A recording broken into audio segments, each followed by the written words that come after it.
Essa é mais uma aula, uma videoaula. Sejam bem-vindos, sejam bem-vindas a mais uma videoaula de farmacognosia. Eu sou o professor Márcio, espero que todos estejam bem e seguros em seus lares. E vamos lá, né, na nossa saga do ensino em EAD, vencendo os nossos desafios. Claro que a pandemia continua num momento bastante grave, né? Porém temos boas notícias, né? A vacina está aí, é só um lote inicial, temos muito a percorrer ainda, mas enquanto isso a gente vai desenvolvendo a nossa resiliência, nossa paciência, nossa capacidade de adaptação a tudo isso e vamos tocando a vida, certo? Bom, nessa videoaula nós vamos tratar primeiramente de aspectos mais gerais sobre um grande grupo de substâncias produzidas por vegetais e alguns micro-organismos que nós chamamos aqui de componentes fenólicos ou substâncias fenólicas ou compostos fenólicos.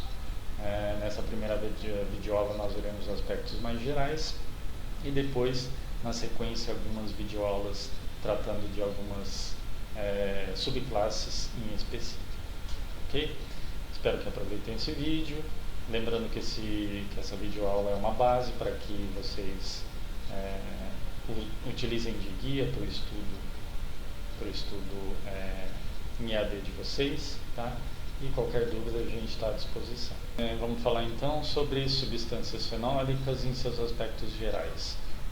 No primeiro slide aqui vocês já têm contato com a Baccharis strimera, né? A Baccharis strimera é uma espécie vegetal muito utilizada para problemas dispépticos, né? Ou seja, problemas digestivos. Ela tem uma gama bastante grande de componentes fenólicos, dentre eles o ácido clorogênico, que também está colocado aqui para vocês, né? Uma substância fenólica. E é sobre as substâncias fenólicas que essa primeira videoaula desses componentes vai tratar. Definindo rapidamente o que é uma substância fenólica, o que é um fenol. Simples, né? Todos já têm contato com isso. Aqui nós temos um grupamento aromático, no caso aqui um benzeno, e para ele ser um fenol, ele tem que ter um dos seus hidrogênios substituídos por uma hidroxila. Tá? Então a hidroxila num componente aromático. Então nós temos um fenol. E falando sobre fenóis produzidos por vegetais e por micro-organismos, ou seja, de fontes naturais, nós temos desde os mais simples, como o ácido salicílico, até os mais complexos, como por exemplo aqui um tanino complexo. Esse especificamente é chamado de camélia tanino, né? É um tanino complexo produzido pela camélia sinensis. Tá? Então nós temos aqui um componente mais complexo e um componente mais simples, os dois sendo classificados como substâncias fenólicas. Tá? Algumas informações iniciais para a gente dar o pontapé inicial é que, até de acordo com o slide anterior que vocês verificaram, a gente sabe que os componentes fenólicos são produzidos pelos micro-organismos, mas principalmente no nosso caso aqui pelas plantas medicinais, em uma variedade química e uma diversidade química muito grande, tá? Desde os mais simples até os mais complexos, né?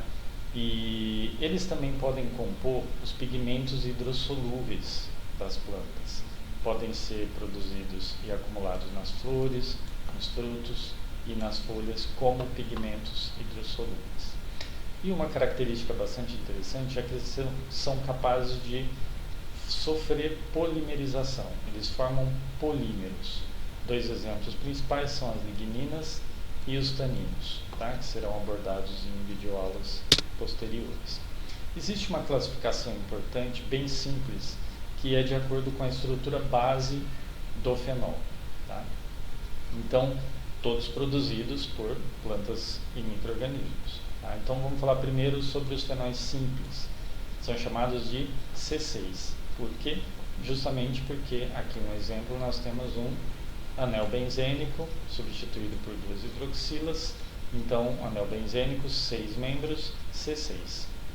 tá? Simples assim.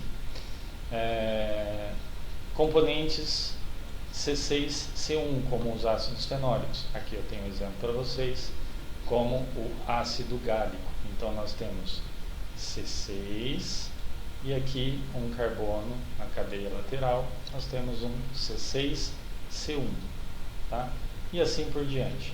Mais um exemplo aqui, os componentes C6C3, os fenilpropanoides e, por exemplo, as cumarinas. Por que eles são chamados de C6C3? Justamente porque na sua estrutura básica nós temos uma unidade C6 aromática e aqui nós temos uma cadeia lateral de 3 carbonos, tá? Então eles são classificados como C6C3. Também são chamados de fenilpropanoides, ok? E assim por diante. Nós temos as naftoquinonas, que são C6C4, nós temos as xantonas, que são C6C1C6, nós temos os estilbenos e as antraquinonas, que vocês já viram em aula anterior, que são C6C2C6. Nós temos os flavonoides, classe bastante importante que será dada mais adiante, que são C6C3C6. Por que C6C3C6? Nós temos aqui um flavonoide, a quercetina.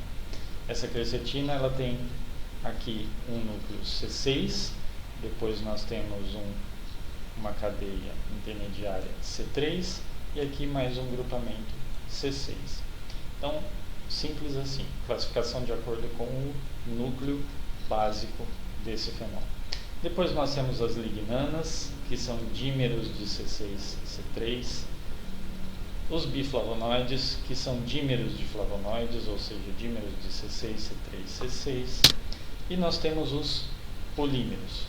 Polímero de C6 são as melaninas vegetais, polímeros de C6C3 as ligninas, não lignanas, ligninas, tá? Os polímeros de C6C1, taninos hidrolisáveis, basicamente aqueles derivados de ácido gálico, e os componentes C6C3C6 poliméricos, que são os taninos condensados. Uma outra classificação que a gente já mencionou com vocês é uma classificação bem simplificada daqueles componentes vegetais que são chamados de agliconas e aqueles componentes chamados de heterosídeos, né?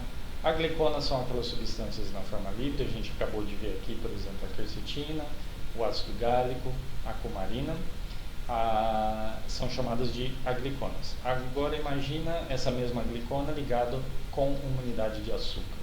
Um flavonoide ligado com açúcar, um alcaloide ligado com açúcar, um terpeno ligado com açúcar, são todos heterosídeos, ok? Então existem as agliconas, que é chamada também de forma livre, de qualquer um dos componentes vegetais, e existem as agliconas ligadas a um açúcar, que são chamadas de heterosídeos, ok? Então vamos seguir.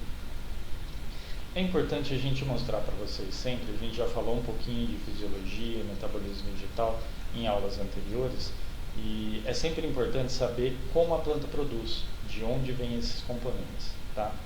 Então a gente tem que lembrar que, em sua maioria, as substâncias fenólicas vêm da via dos que produz os aminoácidos aromáticos, que vem da via do ácido chiquímico, por isso chamada de via do chiquimato.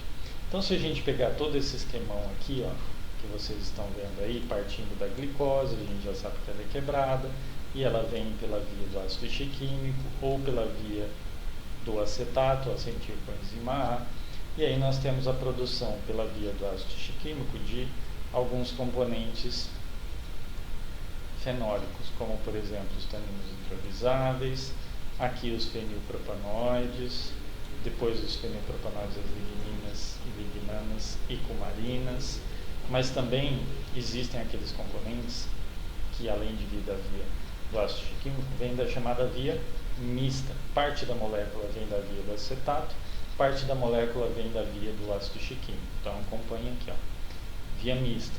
Uma parte vem da via do ácido chiquímico, outra parte vem da via do acetato. Quais são os exemplos principais? As antraquinonas, os flavonoides, e os taninos condensados, que nada mais são do que polímeros de flavonoide. Ok? Existem exceções, claro que existem. Existem alguns componentes que são fenólicos e são produzidos somente pela via do acetato, tá? Mas, em geral, a grande maioria dos componentes fenólicos, das substâncias fenólicas, são produzidas principalmente pela via do ácido chiquímico ou por via mista. Ok? Para a gente deixar um pouquinho mais ilustrado para vocês, vamos rever de novo a formação da principal via, que é a via do ácido chiquímico, né? Então nós temos aqui a glicólise, uma série de reações que ocorrem para a formação de ácido chiquímico, que dá nome à via. Então, sempre que está circulado assim, é um intermediário importante, tão importante que dá nome à via. Formamos o ácido chiquímico.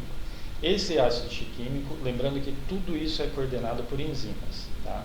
Esse ácido chiquímico, ele entra na formação do ácido corísmico. E o ácido corísmico, por sua vez, entra na formação dos aminoácidos aromáticos. Aqui a gente tem a representação, por exemplo, da fenilalanina, mas poderia também ser a formação da tirosina.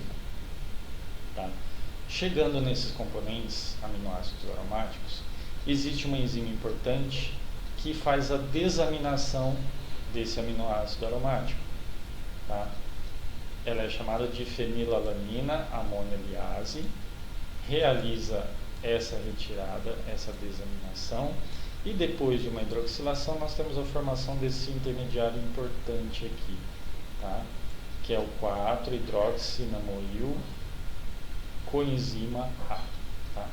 Aí a partir deste componente aqui serão formados os fenilpropanoides, os flavonoides com adição de unidades também da via do acetato e assim por diante.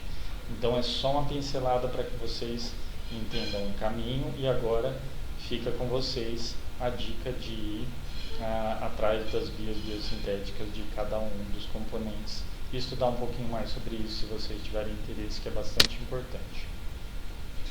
Bom, sabemos de onde vem, mas para nós que utilizamos como IFA, né, o famoso insumo farmacêutico ativo, que está bastante famoso agora na mídia, né, mas que para nós, dentro da academia, dentro das ciências farmacêuticas ou até de outros profissionais também que utilizam os componentes, na verdade nada mais é do que o componente ativo de uma formulação. E no nosso caso aqui, o componente ativo da nossa formulação, que seria o extrato vegetal e entre outros derivados, ou até a própria planta, o insumo farmacêutico ativo, vegetal nesse caso, vão ser os componentes fenólicos para a aula de hoje. Tá? Então a gente tem que saber também algumas propriedades importantes para que a gente consiga pensar em termos de extração, em termos de caracterização, em termos de controle de qualidade. Tá? Nós precisamos conhecer algumas características físicas, fisicoquímicas e químicas para que a gente possa aplicar metodologias para extrair, identificar e assim por diante. Então, eu vou falar algumas características importantes dos componentes fenólicos. Na planta, em geral, eles estão na forma esterificada ou também chamadas de heterosídeos, que a gente já sabe o que é. Por que isso? Geralmente, quando você esterifica com qualquer tipo de estrutura química ou esterifica com um açúcar formando os heterosídeos, nós temos aí um aumento da hidrossolubilidade. Isso facilita para a planta, para que ela consiga dissolver esses componentes no próprio meio fisiológico. Então, em geral, essas substâncias fenólicas estão na planta como heterosídeos ou como na forma esterificada. Percebam que eu falei em geral, porque existem inúmeros componentes fenólicos que estão presentes ali, como a glicona, até porque os componentes fenólicos possuem uma solubilidade boa em solventes orgânicos e também em meio aquoso muitas vezes. Tá? Bom, essas substâncias fenólicas possuem capacidade de absorção no ultravioleta. Então, acompanhe aqui comigo. Nós temos o ácido clorogênico, que tem aqui os grupamentos hidroxila, os grupamentos fenólicos, tá? E ele tem também o que a gente chama de grupos cromóforos, tá? O que são grupos cromóforos? São grupos de ligações duplas conjugadas, e aqui nós temos a do anel benzênico, mas nós também temos duplas conjugadas estendidas aqui, que são grupamentos capazes de absorver no ultravioleta. Isso é importantíssimo, porque significa então que a gente pode identificar componentes fenólicos através da espectrofotometria de ultravioleta. Ou talvez, por exemplo, caracterizar por uma separação por HPLC, desde que esse HPLC tenha como detector um detector de ultravioleta, tá? De vários tipos possíveis, mas isso faz com que as substâncias fenólicas sejam possíveis de serem detectadas dessa forma. Isso é uma característica importantíssima. Complexação com metais é outra característica importante, porque nós podemos usar, por exemplo, sais metálicos para fazer a complexação desses componentes e aí fazer a caracterização, a precipitação, enfim, identificar a presença e assim por diante. E são componentes antioxidantes. Daqui a pouco a gente vai falar um pouco mais dessa característica, tá? Em geral, todos os componentes fenólicos, todas as substâncias fenólicas têm capacidade antioxidante, tá? Só para não passar em branco, nós temos aqui um espectro de ultravioleta do ácido clorogênico, tá? Onde nós percebemos aqui que o ácido clorogênico ele absorve principalmente no comprimento de onda aqui, próximo de 320, ok? Então significa que no HPLC a gente teria que selecionar este comprimento de onda para visualizar um pico representativo do ácido clorogênico, por exemplo, ok? Aos poucos a gente vai adicionando mais informações sobre esses aspectos também, mas são propriedades extremamente importantes. Partindo dessas propriedades, a gente tem que pensar um pouco na extração, na obtenção desses componentes. Um extrato cheio de substâncias fenólicas. Como eu faço isso? O fenol, ele, por ter uma hidroxila fenólica, ele tem a capacidade de fazer ligações de hidrogênio. Então, isso significa que se eu utilizar solventes que tenham essa possibilidade, por exemplo, a água, ou por exemplo, o etanol, ou por exemplo, o metanol, álcool e água, são componentes que têm grande possibilidade de dissolver esses componentes fenólicos, tá? Então eu posso basicamente fazer um extrato etanólico, hidroetanólico, né, misturas de etanol e água, mas eu posso usar também outros solventes orgânicos. Quanto maior o número de hidroxilas nesses componentes, maior é a solubilidade em água. Quanto menor é o número de hidroxilas livres, menor é a solubilidade em água. Então, de repente, dependendo da substância, eu tenho que partir para solventes menos polares, se ela tiver muitas hidroxilas, mas essas hidroxilas, por exemplo, não forem livres, tá? Então, eu tenho, às vezes, casos de hidroxilas que estão substituídas, o hidrogênio da hidroxila está substituído por CH3, são chamados de substâncias metiladas ou metoxiladas, né? Uma metoxila. A adição de um CH3, uma metoxila, faz com que esses componentes migrem sua polaridade para uma polaridade menor, diminuam essa polaridade. Sendo assim, esses componentes seriam menos solúveis em água e mais solúveis em componentes orgânicos. Então vai depender muito das características do fenol que eu quero extrair. Mas em geral, os álcoois, como o etanol principalmente, que possui menor toxicidade, por exemplo, o metanol, nós podemos utilizar para fazer a extração, ok? Mas lembrando, isso varia bastante de componente para componente. Em termos de detecção, ou seja, eu quero visualizar, eu posso usar reativos gerais para fenóis, ou eu posso usar até um espectrofotômetro de ultravioleta, porque vocês já viram que os fenóis têm grupos cromóforos, e esses grupos cromóforos absorvem no ultravioleta. Podemos então utilizar essa característica. Mas também em reagentes gerais de fenóis. Quais são os reagentes gerais de fenóis? Geralmente são sais metálicos, porque a gente já viu que os fenóis possuem uma boa capacidade de complexação com esses metais. Se eles estão presentes no extrato, eles são capazes de formar complexos. Muitas vezes esses complexos trazem consigo uma propriedade de coloração ou mudança drástica na absorção ultravioleta, ou também precipitação, complexos insolúveis, e aí nós identificamos a presença de substâncias fenólicas dessa forma também, ok? E também, é claro, como qualquer outra substância já mencionada aqui com vocês,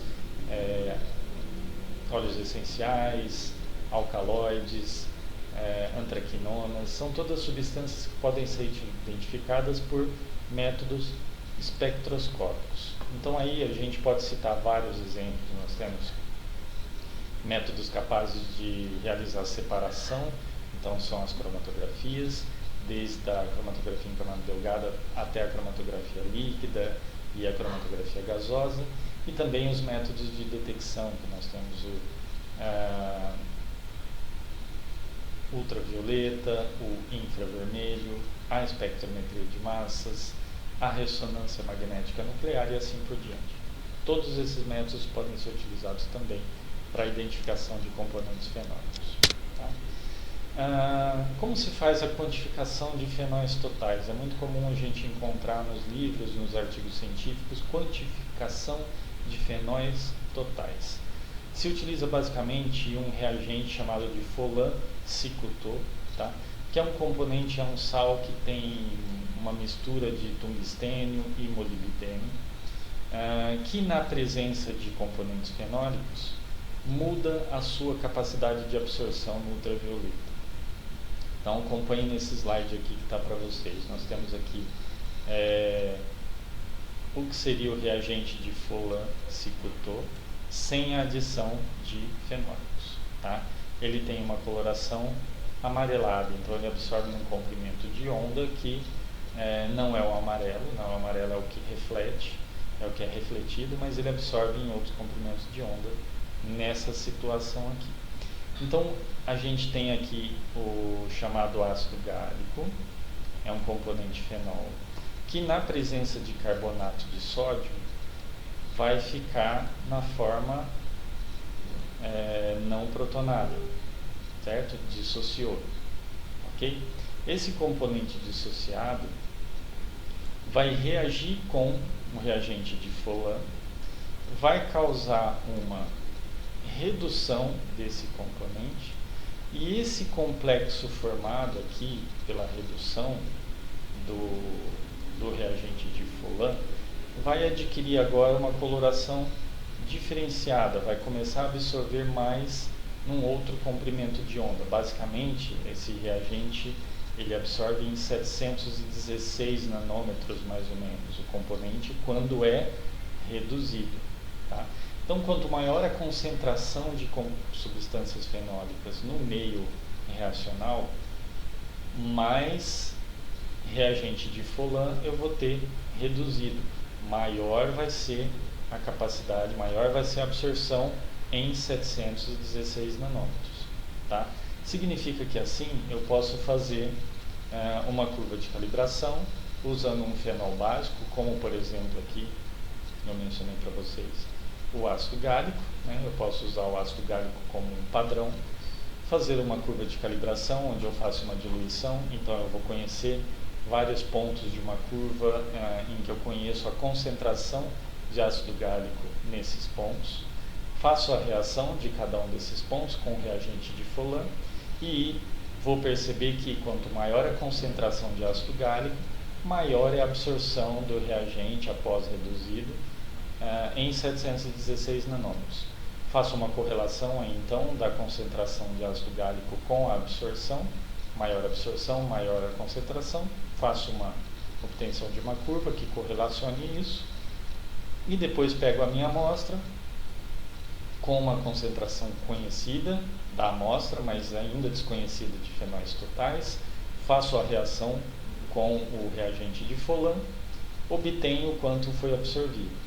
Aplico essa absorção na curva de calibração e aí eu vou fazer a correlação com a quantidade de fenol que a curva me indicar. Tá? E aí é claro que eu vou ter um resultado em equivalentes de ácido gálico. Se eu usar a quercetina como padrão positivo de fenóis, depois eu vou ter fenóis totais baseados ou equivalentes à quercetina e assim por diante, tá certo? Então essa é uma técnica bastante importante. Dica: pesquisem um pouco, tem esse artigo aqui que eu deixo para vocês sobre a própria técnica, né? E eu queria que vocês aprofundassem um pouco nisso, porque essa técnica é bastante simples, muito utilizada, por exemplo, em alimentos para determinação de fenóis totais, muito utilizada para extratos vegetais, para obtenção de fenóis totais desse extrato e assim por diante. Então vale a pena aprofundar um pouquinho nisso, tá? Então fica aqui só um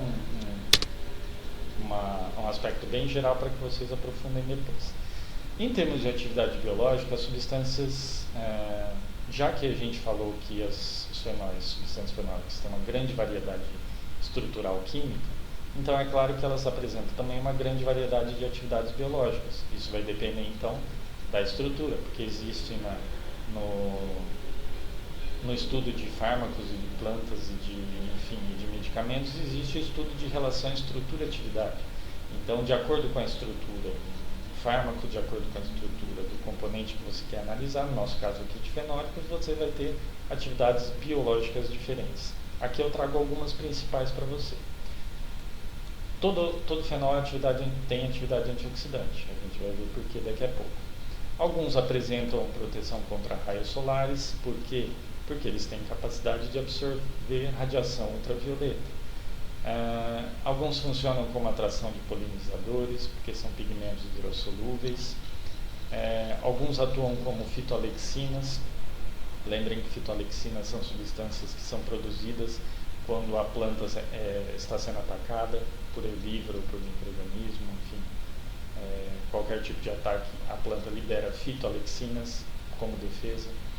Controle de ação de hormônios, alelopatia, revisem também o que é alelopatia, que a gente já passou para vocês, e também como inibidores enzimáticos. Mas para nós é importante também saber algumas atividades farmacológicas. E aí, mais uma vez, depende da estrutura.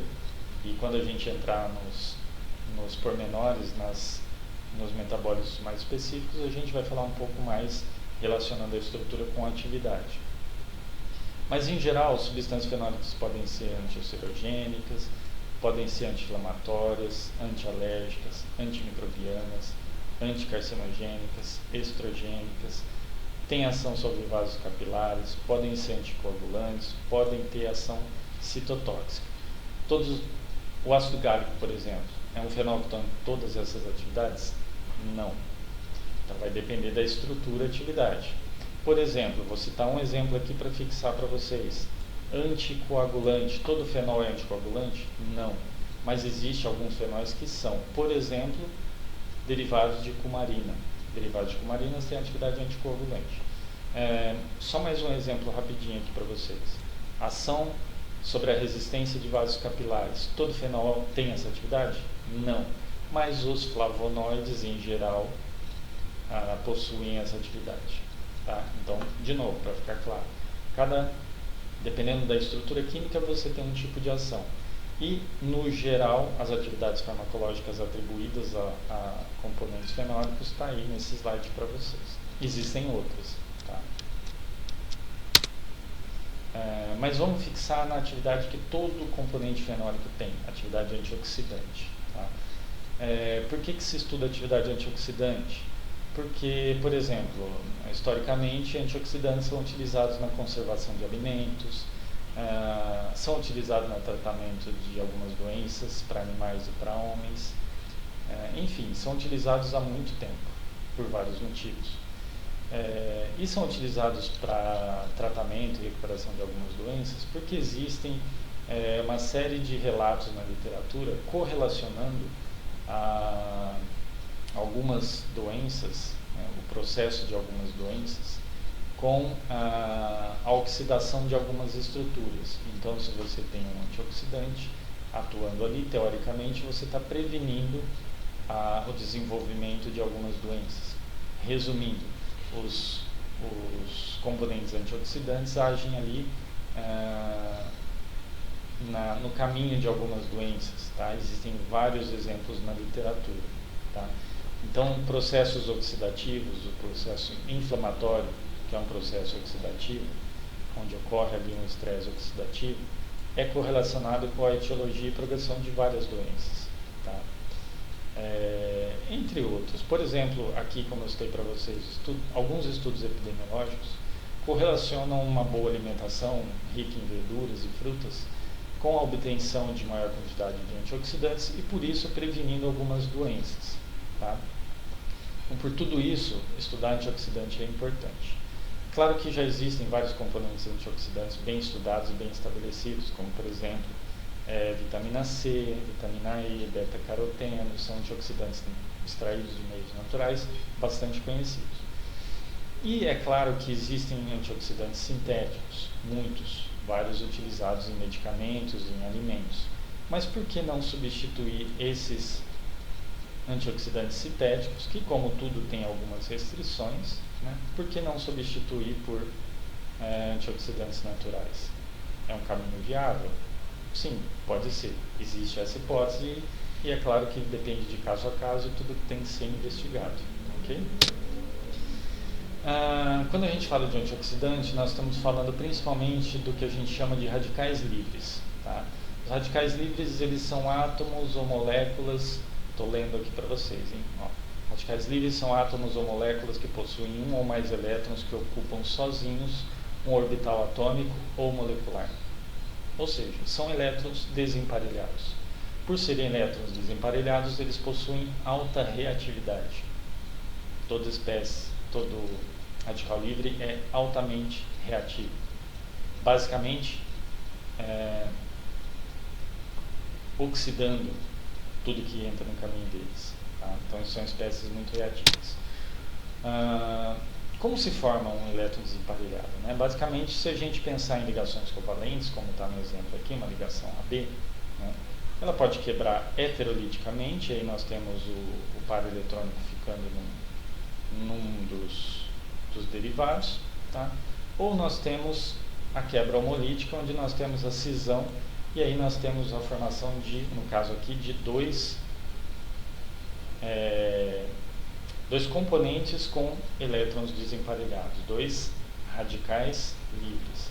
Um exemplo clássico são os peróxidos. A gente tem aqui o peróxido de hidrogênio quebrando homoliticamente, formando duas hidroxilas radicalares, extremamente reativas. É importante salientar que quanto menor é a estrutura, ou seja, o átomo, ou seja, a molécula, quanto menor ele for e tiver ali nele um elétron desemparelhado, mais instável ele é, portanto, mais reativo. Então, quanto menor o radical livre, mais reativo ele é. Ok? Tá? No nosso organismo, nós temos as espécies reativas de oxigênio, mas também não podemos esquecer das espécies reativas de nitrogênio. Tá? Mas o mais comum de se estudar são as espécies reativas de oxigênio. O nosso corpo, ele, em seus processos fisiológicos, ele tem naturalmente a produção de espécies reativas de oxigênio.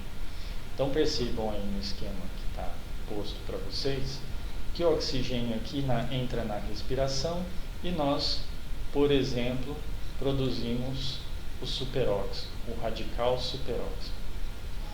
Só que fisiologicamente o próprio organismo ele tem meios de equilibrar e eliminar esse superóxido. Por exemplo, usando a enzima que a gente conhece por superóxido desmutase. Ela transforma o superóxido em peróxido de hidrogênio. Tá? Peróxido de hidrogênio continua sendo um agente oxidante, correto? E no organismo ele também é transformado em radical hidroxila. Tá? Isso não é bom. Mas como tudo no organismo, se tiver em equilíbrio, ok. Tá?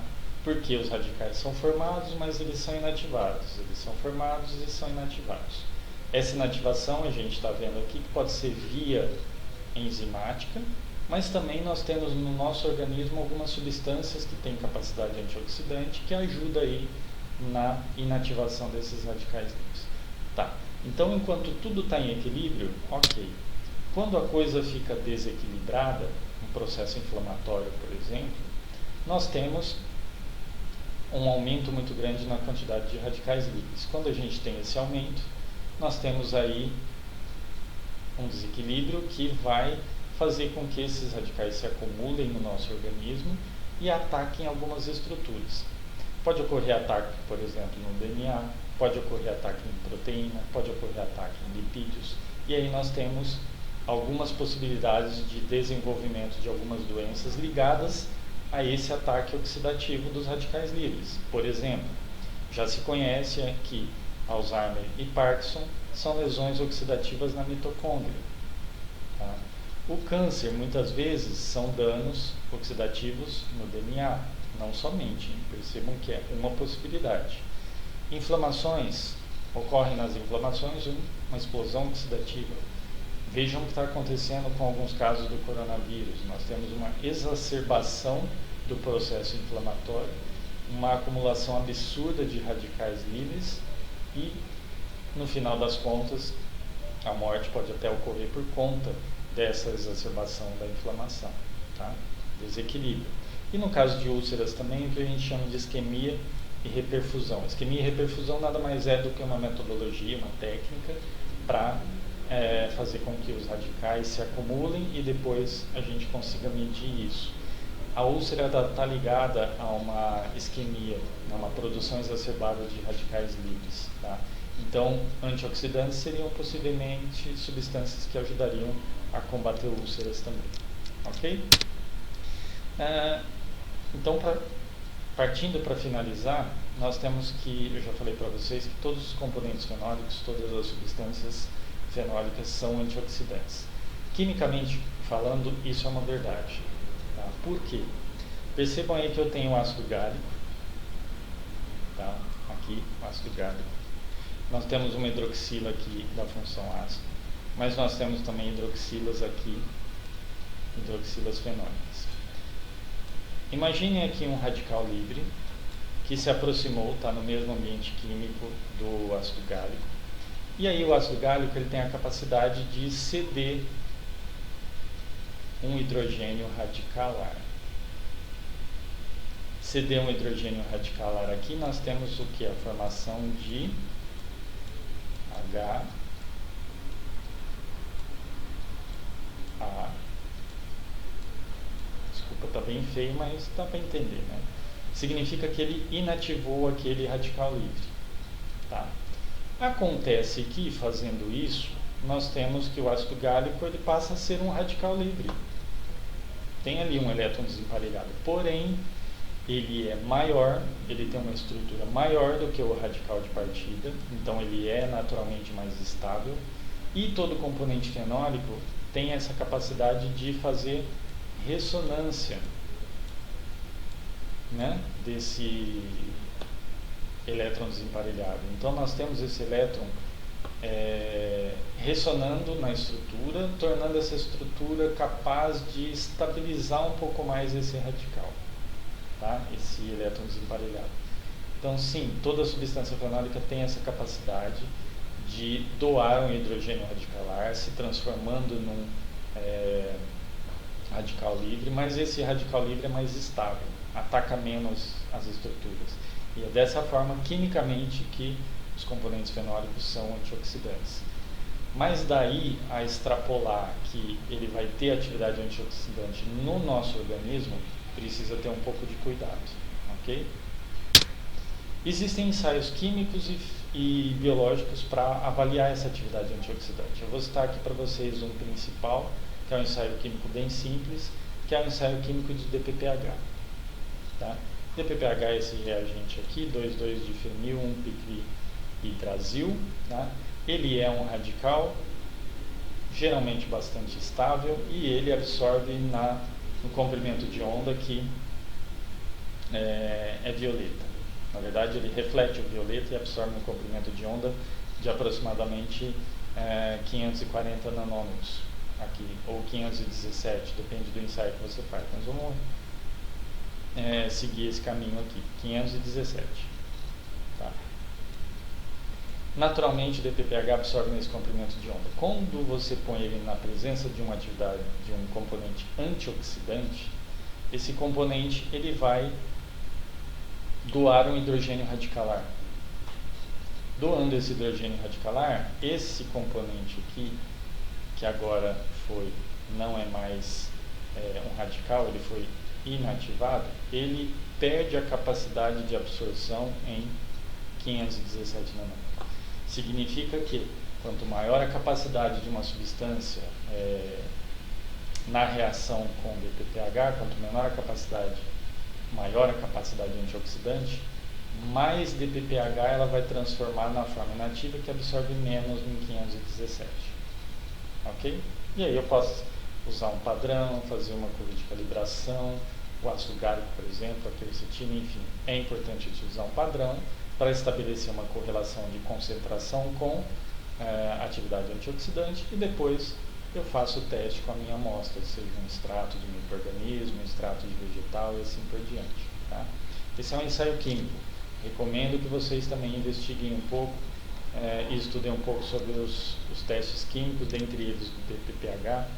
Existem vários outros, como a BTS, por exemplo, e assim por diante. Recomendo uma leitura mais aprofundada para vocês, porque é utilizado em várias indústrias, em vários meios, e é uma técnica bastante simples e importante.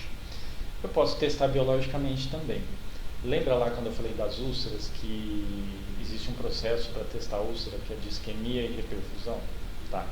Então, esse daqui é basicamente um esquema que acontece durante uma isquemia. Tá? Então, aqui, ó, durante uma isquemia, o que é uma isquemia? Então, por exemplo, às vezes eu posso pegar um camundongo e fazer e amarrar a principal veia que alimenta o estômago. Então esse estômago vai sofrer uma isquemia, ele não vai ter sangue nem entrando nem saindo ali. Tá? O que acontece nesse caso? No caso da isquemia, a gente ativa algumas enzimas, a nós principalmente, né? E a xantina desidrogenase, que é transformada em xantina oxidase, ou seja, há um aumento de enzimas, né, em resultado dessa isquemia. E essas enzimas, elas são capazes de produzir no organismo alguns radicais. Tá, então aumentei a quantidade de enzima e depois eu vou lá e desamarro essa veia, desobstruo essa veia e eu tenho uma reperfusão de sangue. Quando eu tenho a reperfusão de sangue, eu vou encontrar um ambiente ali cheio de enzima que vai começar a quebrar tudo e fazer um monte de radical livre. Tá? Então aí eu tenho a medida de radical. Eu faço isso no grupo controle, onde eu dou simplesmente um placebo, e eu faço isso num grupo controle, onde eu dou um antioxidante. E aí eu comparo os dois grupos, o grupo controle, que é o placebo, e o grupo que tomou antioxidante, e vejo se o antioxidante foi capaz de diminuir essa formação de componentes radicalares, sendo assim um antioxidante.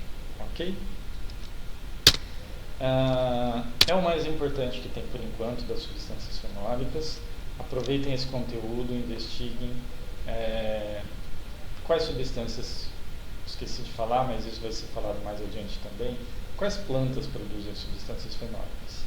Todas, basicamente todas, em algum nível, em alguma complexidade, isso vai variar de espécie para espécie, mas basicamente todas, tá? Produzem substâncias fenólicas em algum nível, algumas mais, outras menos. Tá? Também tem, de acordo com a característica da planta, ela vai acumular isso nas folhas, ou vai acumular isso nas raízes, ou vai acumular isso no caule, isso vai variar de espécie para espécie, e a gente vê especificamente alguns casos mais adiante, ok? Espero que vocês tenham aproveitado. Recomendo a leitura também, se vocês tiverem acesso aos livros dos quais eu retirei esse conteúdo, né? Basicamente a gente tem o livro de farmacognosia, da planta ao medicamento. Eu também utilizo esse outro livro aqui, também, de farmacognosia. Se eu não me engano, eles estão disponíveis na biblioteca também. E a gente está à disposição de vocês para qualquer dúvida, qualquer problema que vocês tiverem. e eu desejo um bom estudo para vocês. Muito obrigado e até a próxima aula.